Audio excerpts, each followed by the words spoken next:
What's going on, Florida? This is Noel Santana. Today I'm going to walk you down the path of Florida's first serial killer, Gerard John Schaefer. He was born 1946, March 26th, to Doris and Gerard Schaefer.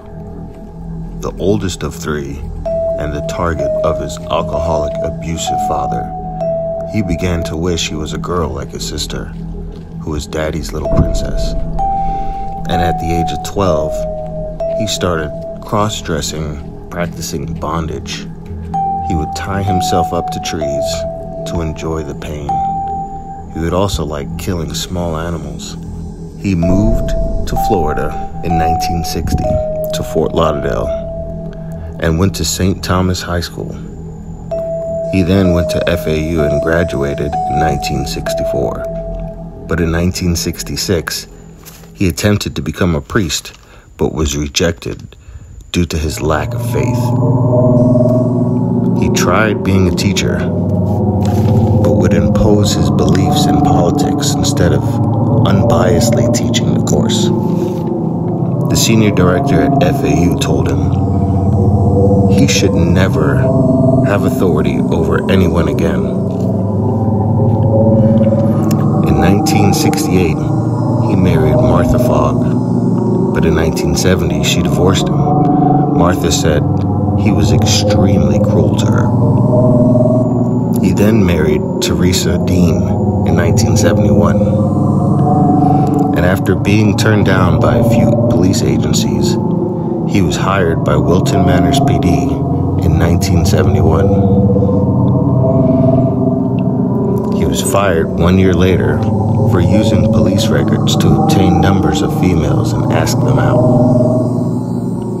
He was hired by Martin County Sheriff's Office after they received a letter of recommendation praising him for a drug bust.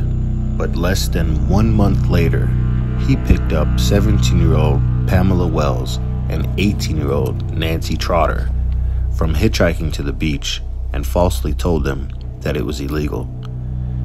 He then drove them back to the place they were staying and convinced them to let him drive them to the beach the next day. But the next day, instead of the beach, he drove them to a swampy area west of Hutchinson Island, tied them up to what is now known as the Devil Tree, telling the two of them that one would die, and it was up to them to decide which one. Then he left. But when he returned, the girls had escaped. So he called his captain and told his captain he foolishly attempted to scare some girls out of hitchhiking. His captain told him to come straight into the precinct. Then the captain went out to go try to find the girls. When he got to the area, he came across two terrified girls running toward the highway in handcuffs and gags. And after hearing their stories, he knew that Schaefer needed to be fired and charged. He was charged with 2 counts of false imprisonment and 2 counts of aggravated assault. He pled guilty in a plea deal and only was charged with 1 count of assault, and all other charges were dropped. His sentence was 1 year in jail and 3 years probation. But before that could happen, in 1972, Georgia Jessup and Susan Place was picked up in Fort Lauderdale by Schaefer.